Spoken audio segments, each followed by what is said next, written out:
Wall Street veteran Bernard Madoff has been arrested and charged with running a $50 billion Ponzi scheme. Congress wants to know what caused the Enron meltdown. Now, while the collective rage currently is focused on WorldCom, Tyco CEO Dennis Kozlowski was convicted of looting hundreds of millions of dollars. This is one of the biggest fraud cases ever. Their president's a crook. Well, I'm not a crook. Find out more on this week's episode of White Collars, Red Hands. Sometimes a story can look innocent and fun until you really get under the hood and into the details. One example from recent memory were the stories we told last season about child stars who were mistreated by their parents. Growing up, it is the dream of many children to be like the stars we saw playing on the Disney Channel or Nickelodeon on our Saturdays off, blissfully unaware that behind the characters that got into campy antics on screen were real people, often with very troubled lives. Like Sam Puckett on iCarly, who was one such person, who made so many of us laugh, but Jeanette McCurdy now went on to write a book about how much she hated her mom, largely because of the abuse she was subject to while taking her shot in the entertainment industry. All in all, things usually aren't what they seem, especially if they seem too lighthearted. Our story today is much like that, at least in spirit, as we dive into the Chinese health company Yilishen Tianxi, which at first seemed like a kind of funny corporate scandal based on bugs, but when we got into the weeds, it ended up having undercurrents of poverty, death, and government cover-ups. Join us down the rabbit hole, or I guess I should say ant colony, in this week's episode of White Collars, Red Hands. Do you ever have an ant farm? No. I didn't either. I was a chemistry set nerd, not an ant farm nerd. Oh. Get it straight. Okay? Don't come for me. I was lighting stuff on fire because I am a cool nerd. Because you're a pyromaniac. Yeah, but I like fire less than a lot of people I know. So I hang out in a weird group of friends. I knew that. You do improv. Yeah, that's what it is. Actually, improvisers just fucking love setting shit on fire, including their own careers. And not in a good way, by the way, in a bad way. Welcome back, everybody. Another episode of White Collars, Red Hands. I'm Kashan. And I'm Nina. And I did, you know what, before we get into Yilishen Tianxi, I did want to make an announcement. Special, it's our 3-year podiversary. Woo! Coming up soon. 3 years of just cranking out bangers. Hell yeah. 3.3 star bangers, if you believe Apple Podcasts. 3.4 now, maybe. Oh. We're rising the ranks, baby. 4, we're coming for you. But we are going to do something fun this year. We missed last year's podiversary because it was in the aftermath of COVID, and I had started grad school, and it was awful. So this year, we're going to do something, and October 27th, I'm pretty sure that's right. If not, I'll go back. No, that is right. That's right. It's a Friday at 7 p.m. We're going to be doing a Q&A session. So we're going to go live on YouTube. So go to our YouTube channel, White Collars, Red Hands is the name of the YouTube channel. Follow us there and join us on October 27th, 7 p.m. Central Standard Time. We're going to do a little Q&A, ask us questions. I haven't told Nina this, but I think we're going to have questions for each other as well, just in case, well, we got to talk about something, because the last time we live streamed, it was a while ago, one person. So we're not. I guess that's true. We're and not at just going to 7 sit around. p.m. on a Saturday or Friday night, people are doing things. So yeah. So we're, come hang out with us, and we're just going to have a chill discussion session. If anything, it'll just be us shooting shit, which is the 45 minutes before this. Yeah, that's true. Before we record, that you guys don't have to listen to, but if you wanted to, now you get to. So now October you get 20. to. So October 27th. And yeah, so I guess with that out of the way, let's get straight into today's topic. Mm-hmm. So I remember visiting a zoo when I was younger. Right, and I was in the primate section trying to get a good look at some sort of monkey. I don't remember the kind of monkey. There was a monkey there. And the monkeys were hiding, though. I couldn't see them. And I was looking hard to see if I could spot one somewhere in the cage. And I had leaned forward to get a better look. and I put my hands on the wooden fence that like kept people away from the edge of the actual cage, so you don't go up there and like fuck with the monkeys. Are you the kid that fell into the Harambe cage? Surprisingly, no. That was 2016, and I was 21. So if I was a baby that fell in Harambe's cage at that time, I grew up fast. But I leaned in, and I felt a tickling on my arm. And glancing down, I saw that my arm was fucking covered with black ants that had swarmed out of the pole, like the wooden pole, and onto my hand. And then I freaked the fuck out. So TLDR, not a huge fan of ants. All right, as I assume most people are. I actually have an ant story like that. Really? Yeah. When I was like 7 or 8, we were in Hilton Head Island. We were on a family vacation, and my cousin and I were dancing around a tree. Don't ask me why. And there was an ant hill of fire ants around the tree that we didn't know about. And we were stepping on their home, and I had like cork sandals, and they crawled into the cork of my sandals and up my legs and started biting me. And then it was awful. It hurt so bad. And then there was a thunderstorm, and it was a whole thing, because then we had to go into the store and get liquid Benadryl to put on my legs because they hurt so bad. And then there was a thunderstorm, and my cousin's afraid of thunder, so she hid behind this electrical box and wouldn't come out, and it was a whole thing. Huh. Yeah. Okay, fire ants are a little different. The black ants weren't going to hurt me. I just really didn't like them. Yeah, the fire ants fucking hurt, dude. Oh, yeah, for sure. We used to, well, not we. My cousins used to blow up their anthills with firecrackers when we were kids. That's mean. But I was there. They're ants. They're ants, They right? do things for our earth. So basically, I'm not a fan of black ants, right? Okay. You know who is, though? The Chinese. Oh. Turns out, ants have been used in traditional Chinese medicine for centuries. Specifically, these black ants known as Polyrhacus vicina, the black weaver ant. Is that just like a normal little black ant? I think they might be a little bit bigger. Honestly, I don't know the size comparison. They're definitely bigger than like those really tiny black ants we have here in America. Okay, you're way too big. Way too big. Like, I don't know, like a good 6-inch ant. like that. No, you think 6 inches? Yeah, this is 6 inches, right? Mm. Okay, great. That's what I've been told anyway. Great. I don't have to call anyone. They're like they're kind of like the bigger red ants, but like black. That's a terrible description. Either way. Okay. So products from these ants are still prescribed today in China, although not really from pharmacies and medical professionals. It's like an over-the-counter kind of thing. And they're kind of a catch-all remedy for all kinds of ailments, including hopes of aiding immunity, treating various types of inflammation, helping autoimmune diseases such as rheumatoid arthritis, cancer, depression, fatigue.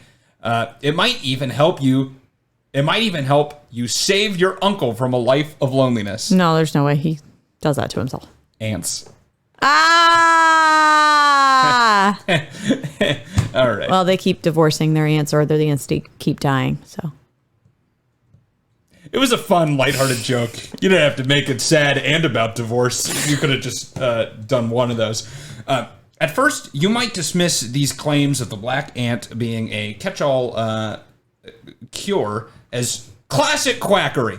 And honestly, I mostly still do. But there is at least a handful of credible enough medical writing that supports the ability of the black weaver ant to at least have anti-inflammatory effects. Interesting. According to Frontiers in Pharmacology, the black ant contains many compounds, but especially a kind of fatty acid that are often distilled into therapeutics. So they contain therapeutic molecules that are in like actual medicine. Interesting. These products are still widely available, the ones made from ants, in many countries besides China, including South Korea, Japan, and others. So why am I talking about this so much, all right? Because traditional Chinese medicine is an industry worth $18.8 billion. Damn. Yeah. And at least a good chunk of it comes from these ants. Of course, a very big part of the traditional Chinese medicine industry would be Herbalife, if anyone's familiar with Herbalife, a company that can and probably will earn its own episode on this show at some point in the future. We actually should just do an MLM episode. Yeah, we should. How is that something we haven't done yet? And because of this, the man with which Yilishen Tianxi starts and ends, Wang, and I found 2 different reports for his last name, Fengyou and Zhengdong, and I'm going to use Fengyou, and there may be something I'm missing there. I don't know. So it turns out, and I think I'll say this multiple times throughout the episode, but it was hard to find anything about this topic, and that's purposeful. And we'll get into why it was purposeful later. But yeah, 2 last names. I don't know which one. We're going with Fengyou. Could be Zhengdong. Don't know. So Wang Fengyou was a businessman from, and there's also a lot of names that I might be butchering, and I apologize if I am. He was a businessman from Liaoning province in China, but he was not born into a wealthy family. He was born into the poorest class and then had to climb his way up the entrepreneurial ladder. Stories of his life and history were one of those things that was hard to find, but from the sources I could find, he started originally selling potatoes, literally starting from small potatoes, and he used the profits he gained to bankroll his way first into a bottling business before eventually moving on to owning and operating a slaughterhouse, and then on running a taxi business. Classic potatoes to bottling to slaughterhouse to taxi. Classic potatoes to taxi story. Yeah, we all know it. I think that's what Robert De Niro did in that movie. I think that's what he did too. Yeah, for sure. But he finally ended the smorgasbord of business with his main course, a traditional Chinese medicine company that made a variety of health substances made from the black weaver ant. Yilishen Tianxi, which was founded in 1999. And by the way, if you're wondering, Yilishen Tianxi is basically ant, followed by a couple of proper nouns that I really could not place, and that's as far as I got. I put it into Google Translate. That's what it gave me, and there's nothing else about it on the internet, so I just had to guess. Oh, interesting. So okay, in group. So I'm assuming it's like ant, and then it's a people's name, and maybe a place, and then group. If you can find out more, please message me. I'm very interested. The black weaver ants are dehydrated, crushed, and then used in a variety of tinctures, oils, and creams. One of the best-selling of these products, and one of the best-selling and well-known of these products that Yilishen produced, however, was an aphrodisiac. Oh. Nothing gets me hornier than 6 legs that go all the way up, you know? Straight to a thorax, am I right? Fuck yeah. Ants. Fucking love ants.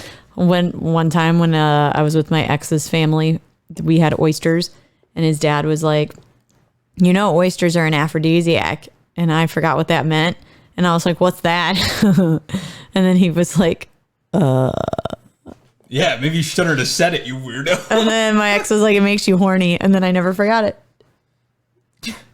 If that happened to me, I'd literally be sitting around and be like, all these people are fucking horny right now. You're all just going to sit here. It's like that meme with the person. It's like the meme where the guy's standing in the corner with the birthday hat on and he's like, all these people are horny. I want to go home. I want to go home. All these people ate oysters and now they all have raging boners. Even the women. It's really weird. Strong clits. It's oysters, man. Oysters. What are you going to do? What are you going to do? That's why I hate going to New England. I'm just horny the whole time. Yeah. Wait, they have oysters out there or just clams? I don't know. You know what? Yeah, they definitely have oysters because we sell some of their oysters at work. All right, there we go. Well, I guess maybe not, actually, now that I think about it. They're usually from Virginia. Stop. Or Prince Edward Island. Stop jerking me around, man. Oh, it's because you ate those oysters. You're horny. Yeah, sorry, my bad. I forgot to tell you I had an entire plate of oysters before you came over. I had 15 oysters before you got here. another aphrodisiac, a weirder aphrodisiac, Is the ant. the ants. And these products were flying off the shelves. It was like selling sugar water to ants. This is so bad. I'm so sorry. Because money was in no short supply with the Yilishen Tianxi group. As after their founding in 1999, they quickly grew to one of the largest companies in China. Their aphrodisiac was packaged into two main products, wine and capsules. Oh my God. A wine aphrodisiac? Ant wine, yeah. I think it might be just the wine. That sounds That's really getting you in the mood. dangerous. Aphrodisiacs don't work. What do you mean they don't work? Okay, well, this one worked. You'll find out later. Because, like, you're on a date and he gives you aphrodisiac wine. Yeah, aphrodisiacs are hogswash. They're not real. They're fake. Like, oysters don't actually make people horny. They make you feel sick to your tummy. You know? Yeah. Like, whenever has someone said, like, this is an aphrodisiac, and then you eat it and actually feel hornier than normal? Never. Not an oyster. Yeah, never. It's fake. So they don't work. So it's just wine and empty fucking capsules. Okay. Basically. At the height of the company's success, Yilishen boasted a 10,000 square meter factory with product lines to produce both of these products, the wine and the capsules, and had sales of 50 billion yen annually. There's about $6.8 billion. Yuan. Yes, sorry, not yen. I swear I looked at this forever and I thought, I'll just put the symbol in the outline. I'll remember. 50 billion yuan annually, which is 6.8 billion US dollars. It's a lot. These numbers were due in no small part to the marketing savvy of Wang Fengyou, who employed famous spokespeople to hawk the brand, including a decently famous Chinese actor, comedian Zhao Benshen, who was from the same province as Wang and rose to fame by making, count 'em, 21 consecutive New Year's Gala production appearances that saw him become a household name. I guess it's like a government TV-produced Chinese New Year. It's probably like our ball drop. Yeah, it's like that, except for in China, you have a very limited amount of only government-produced television channels that you can get. So it's like if the ball drop was the only thing on during New Year's. Yeah. So Everybody's watching it. he made 21 consecutive appearances. Who was it? Dick Clark? He was like Dick Clark. You making that name up? No. He's trying to say Dick. New Year's. You're just trying to say Dick on the podcast. 'Cause No, you can Dick just say it if you Clark's. want. No, Dick Clark's New Year's Rockin' Eve. I never saw that. I have no idea what you're talking about. Now Ryan Seacrest has the job. You think I watched that thing? You should. You're not a real American if you don't. Yeah. Oh yeah. Yeah. Oh yeah. Yeah. You know what? I'm being a real American on New Year's and drinking Fucking myself. your girlfriend. Drinking myself into a blackout and then hopefully fucking my girlfriend. Because I'm proud to be an American. Absolutely. So Zhao Benshen became a household name, and I have nothing to back this up, but he kind of feels like the Ray Romano of China, like just a comedian that did a few things, but is mostly remembered for his sitcom, because he was also a sitcom actor. And he was in like a couple of movies. There's no way I can judge them, though. Ray Romano was in Ice Age. Yeah, he did a couple of things, but he's mostly remembered for his sitcom. Yeah. Yeah. Well, that's the biggest thing he did. Yeah. So this is a good comparison. Maybe. Yeah. Why can't you just give it to me? Yeah. Yes. I know Just say nothing yes, about Ben please. Shahn. I I know need this. nothing about him. Well, I do. In addition to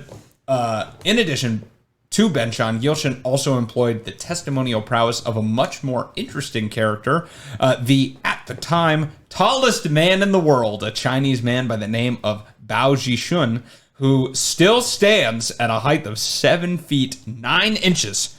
He is still alive somehow at the age of 71. But Damn. he is no longer the world's tallest man, as that title now belongs to a farmer in Turkey by the name of Sultan Kosin, who stands at 8 feet 3 inches. Damn. Yeah. If you can't tell, facts about Yilishen were really hard to find today. So today's episode has been officially padded with the tallest man in the world stats. Also, I got some more if you want to. Sultan Sultan, the now tallest man in the world, just so you can pull this out at a dinner party, divorced his wife of 8 years in 2021. 8 years. You're the tallest man in the world. You're a turkey. You're in Turkey. You're a farmer. You're just going to divorce your wife. Maybe all the fame finally got to his head, and it just took that long to get there from his feet. Am I right? He's so tall. All right, we've vamped enough. Let's get to the real reason why we're here today. The scam. So, Yilishen produced products in high demand, but how were they supporting their insatiable ant habit? Where are all these ants coming from? They just leave food out. They had an ant farm. They just leave food out on the floor, and they hope that they get there. Yeah, and then they have people just drop some sweet and sour sauce on the floor. Yeah, just like grabbing them as they come in. Ding, No. ding, ding. Surely, not all of these ants are sourced locally. Maybe they took a page out of the elementary school nerds playbook and started an ant farm. There you go. Yeah. They actually did that last one. They did start ant farms. Except for Wang was a savvy businessman and knew that sometimes the best thing to do was outsource. Yilishen decided that the best business model would be if they hired people to do the ant farming for them. So they sold a box of black weaver ants to investors. I use that term investor loosely.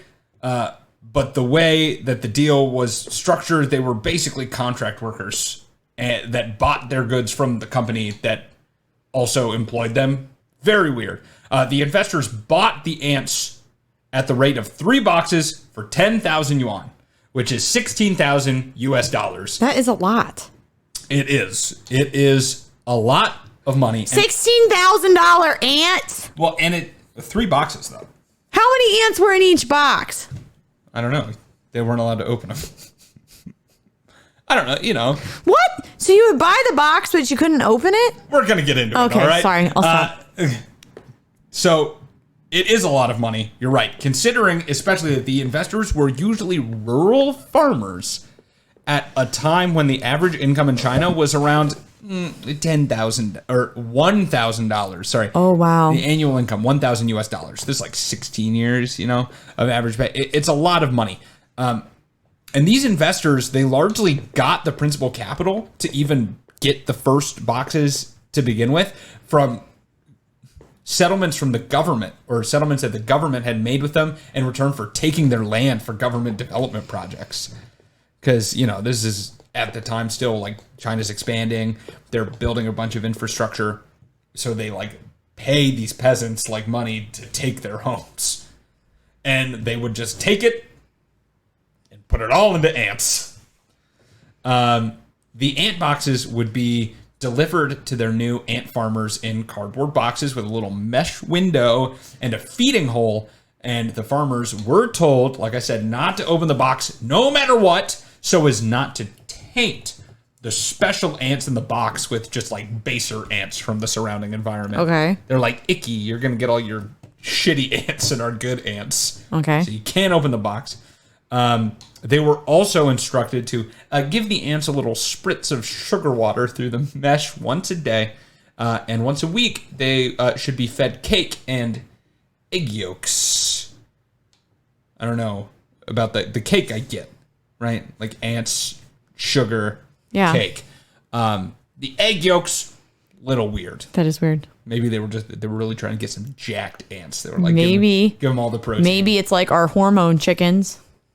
But just with egg Ants. yolks. Yeah. That's what it is. They got eggs from America so they could be taint the ant. packed with antibiotics. Yeah. And give them to the ants. For all of this effort, Yilishen Tianxi would swing by after 14 months and pick up the box of now dead ants. They said that you would have to keep them until they matured, which just meant died. And they would pay the farmers a yowza awooga eye-popping return on investment of 32.5%. Or the total back was 13,250 yuan on a 10,000 yuan principal investment. So that's around like $445 on a $1,600 investment. I thought it was 16,000. I think I misspoke. It's $1,600. Okay. This makes a little bit more sense. Because it would be less than the 10,000 yuan. Okay. Sorry. So it's $1,600, and now they're getting $445 back on top of that. Okay. If you just spritz some sugar water into these boxes and give them some cake and egg yolk. Okay. All right. A return that many of the farmers would turn immediately back into the company, investing in even more boxes of ants. Over the course of 6 years, between 2001 to 2007, it is believed that Yilishen had over 1 million investors in this program. Wow, I can't believe that. Nice. Thank you. Nice. Meanwhile, Wang Fengyou was enjoying the capital flowing into the company either through sales or these investors, and was putting all of it to good use. Wang was a big donator to politicians in China, and by donator, of course, I mean he knew which palms were the good ones to grease. One such palm was that of Bo Zhilai, the governor of Liaoning, who went on to serve as the Minister of Commerce for China between 2004 to 2007. Bo Zhilai publicly endorsed Yilishen Tianxi's products and even appeared in a couple of their advertisements a couple of times, which I'm sure is one of the reasons that people thought that the returns the company was giving, although 32.5% is a huge ROI, like the average you get back from the stock market is 7%. Yeah. On average, right? It's like more than 4 times that. And because he had people like Bo Zhilai backing the company, literally the Minister of Commerce, like basically if the person who led the SEC here in America was like, I support these ant boner pills. Well, that's a big, yeah. I can understand why he wanted him on his side. So it made them kind of believe that it had to be credible. Mm-hmm. Even though it seems too good to be true, well, it's like, oh, well, he has these backings. He's got all these testimonials from these big people, kind of like FTX with like Tom Brady and Larry David. They're like, well, you get all these really big popular people to back it. It can't be all, lies, right? Mm-hmm. What they didn't know is that in 2012, Bo Zhilai would be sentenced to life in prison for a litany of bribery and extortion charges. Wow. So his endorsements were almost worthless. This was the largest of his political allies, but there were many pictures with many different government officials, which most often meant that Wang Fengyou was putting money in their pockets. He also donated money to the Chinese government at large, as Wang made a $1.4 million donation to the 2008 Summer Olympics in Beijing. Where we won victory in swimming. And probably some other things. Like what? I don't know. The U.S. usually wins a lot of gold Oh, medals. yeah. So I'm sure it But was. that was like the big swimming. one where like Michael Phelps, Brian Lochte, and this other, they were like all in one like team for the relay, and then we fucking massacred. Why do you know so much about Olympic swimming? Because I remember it.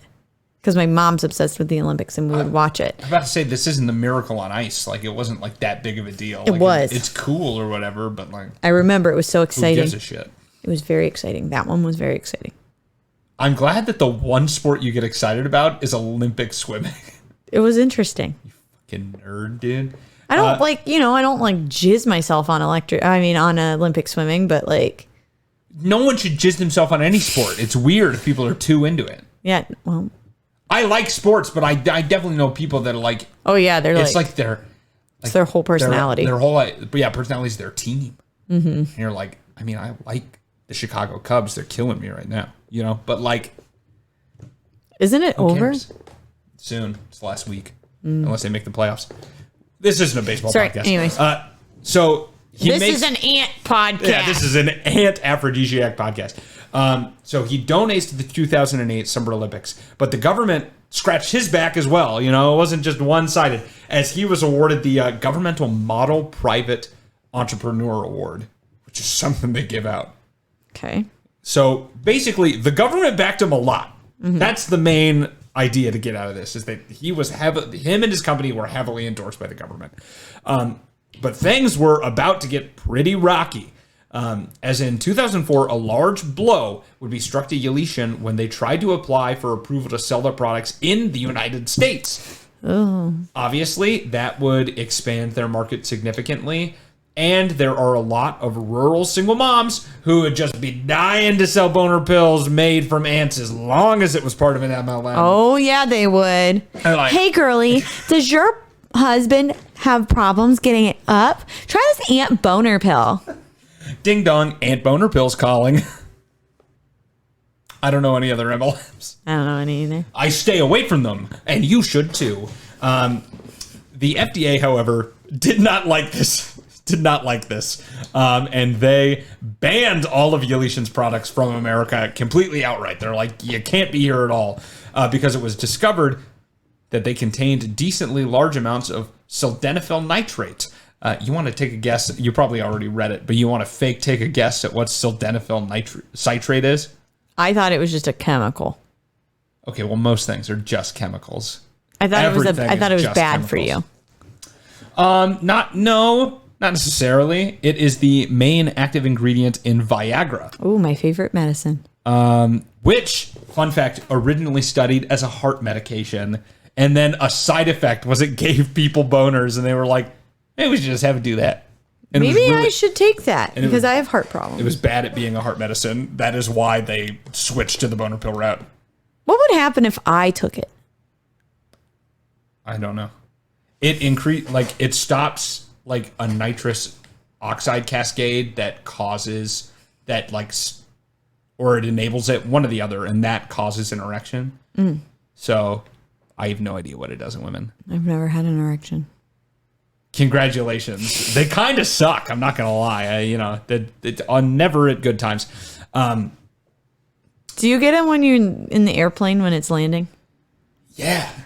How did you know? Who told you the secret? My ex. Who told you the secret? I don't know. It's something about the pressure change My or ex something. told me he would get a boner every time he flew. And I'm like, oh, God, that's why I got to sit at the back of the plane because I'm like, I can't stand up first. Because they can't see you jacking off in the front? I can't see. Yeah. The FDA had further reaching effects. This decision by them had further reaching effects than just denying them the U.S. market. It also denied them going public, as afterwards Wang had to pull their proposal for an IPO on the Hong Kong Stock Exchange. And obviously, this didn't look great for the company. All right, you can't get into America. A big regulator denies your products, and then you can't go public. And it caused sales of its products to fall even domestically. And by 2007, 3 years later, they found themselves in some real hot water. You might have guessed by now, but Yilishen was quite possibly never actually profitable.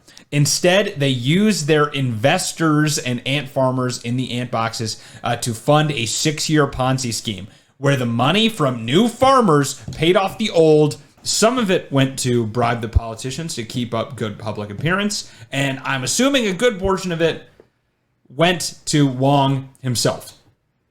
Honestly, it is a pretty well set up scheme, seeing as you don't have to pay investors for 14 months from the original investment. That gives you a lot of time to recruit more rubes to pay them off. But this time, the bell had finally tolled for Yilishen. And in late 2007, after months of missing payments and saying multiple times that the money's going to be available soon, we're just awaiting new deals in other countries for the money to come in. Classic stuff when Ponzi schemes collapse. Same thing with Zach Horowitz when he was like, I got all these bigger deals come in. Yeah. It's just a delaying tactic. But the company finally filed for bankruptcy and shuttered its doors in late 2007. The queen was dead.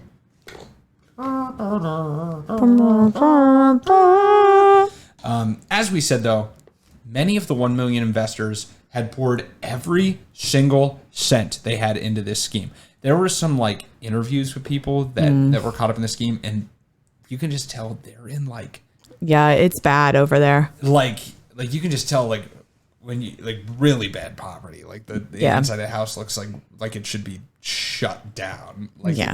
It's condemned. It's awful. The poverty there is really bad. When I went to China, and we went to a part of the Great Wall that was an hour and a half outside of Beijing.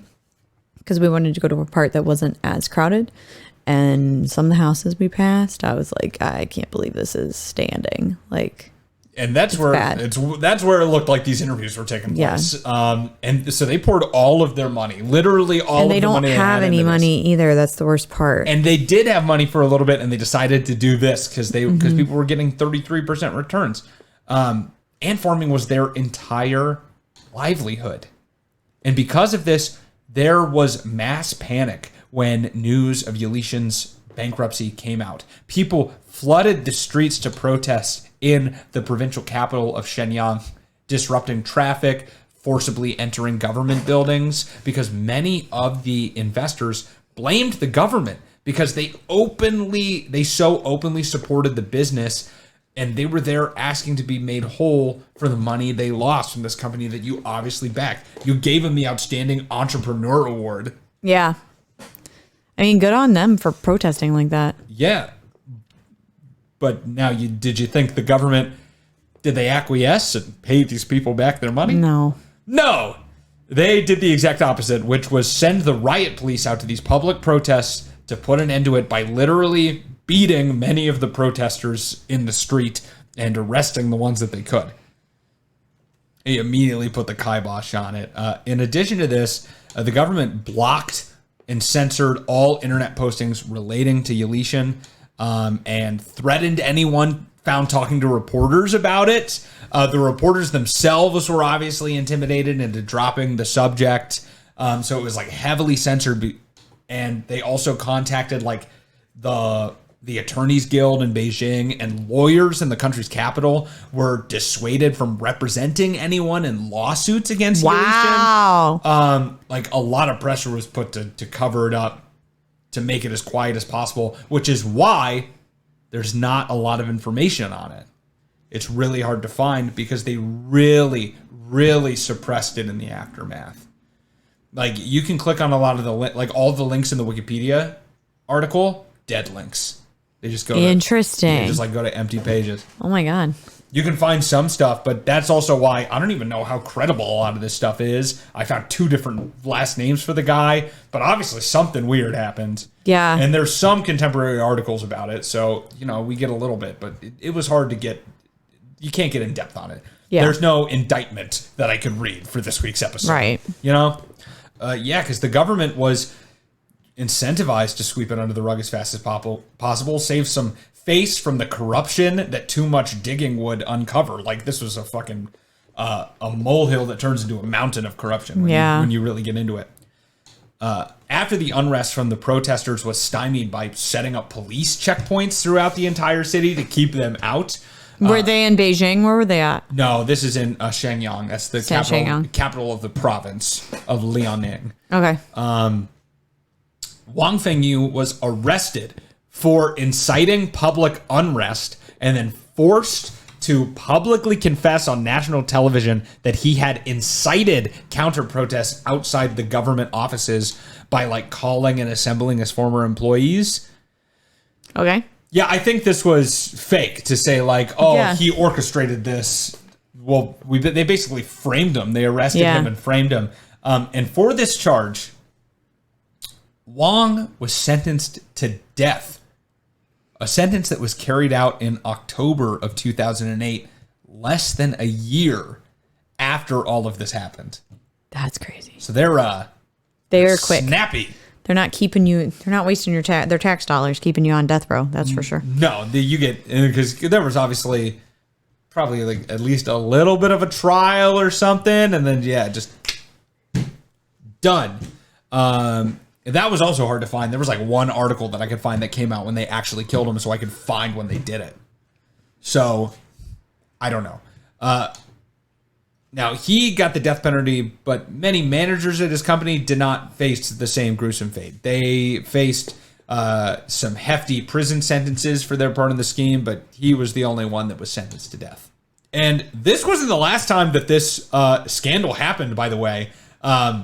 Just a few months later, in February of 2008, a man from the same region was arrested on a separate but very similar ant breeding scheme. What? How is there 2?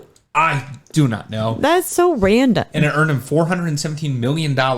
he was also sentenced to death. So they're just killing people over ant schemes left and right. And I wish that I could say those are the only 2 deaths that happened in today's episode. But unfortunately, it's not. Because after the original protest and denial for repayment by the government, many investors took their own lives because of the loss that they had incurred, including one man who set himself on fire in the middle of Tiananmen Square, which, as far as the government of China is concerned, is the only bad thing to ever happen in Tiananmen Square. Yep. Those who did not commit suicide, however, still lived in fear for years to come, believing that they were under constant governmental surveillance. Well, they are.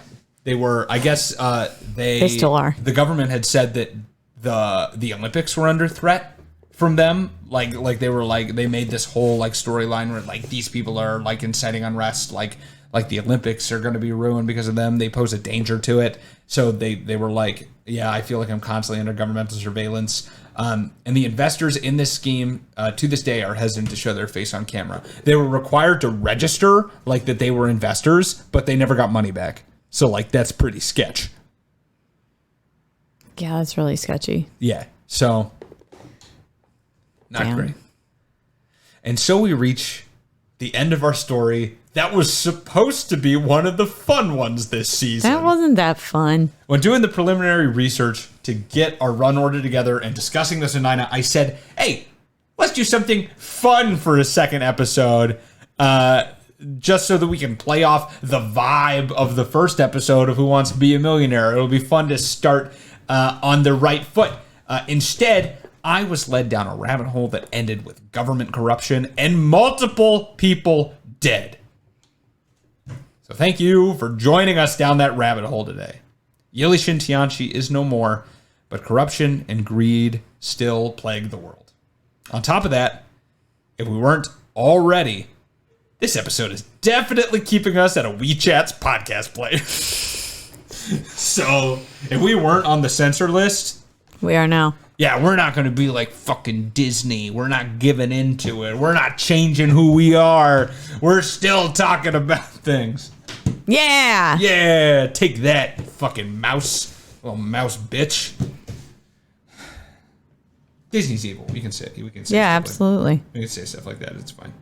We were going to do that Disney episode. Yeah, fuck Disney. I don't like Disney. I'll still watch their movies because I mean, Yeah, I'll still watch it. I don't like a lot of things. Because I'm a phony. Yeah, I'm a phony. A big fat phony. Who are you calling fat? I said I'm a phony. Oh, I thought you were imitating me. Bruh. No, I was imitating the guy on Family Guy who says that. Anyway, thanks so much for listening, guys. This week's episode of White Collars, Red Hands. If you liked what you heard, you know, there's more. There's like 100 more episodes. There are If you haven't checked, literally 100. If you haven't checked those out, go check those out. All 100, binge them. Yeah, all the White Collars, Red Hands audio universe. Check out all of that, and then and only then. No, I'm joking. You can do this before. Leave us a review. Actually, please do it before. It would take way too long.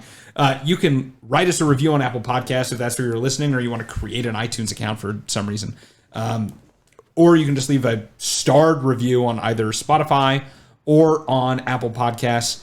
If you use Spotify as well, you can watch our videos. These are always in video as well. If you're listening in the audio medium, you know, you're only getting 70% of the show. Yep. So you can go My there. beauty and grace level this up. And my comparison to that.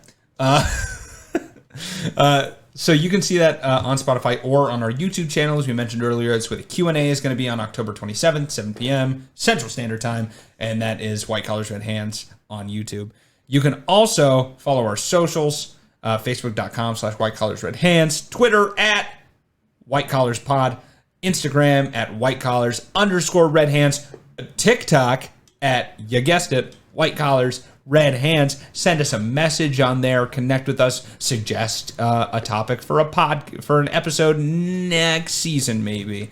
You can also suggest those through whitecollarsredhands@gmail.com, our email, or drop us a line over at our website, whitecollarsredhands.com. Of course, the best way to do it, tell a friend. Yep. Tell a loved one. If you have a family member that is now bedridden, put it on for them. Yeah, put us on. That'll keep them alive. Put us on a loop on a Bluetooth speaker that they can't reach. They're not going to be able to stop you, right? Have at it. And other than that, just generally spread the White Collars Red Hands audio universe. I'm saying that now. That's the thing. Yep. It's out there and it's real now. Is that it? That's it. That's it? All right. In that case, thank you so much for listening, and we'll see you next week on another episode of White Collars, Red Hands.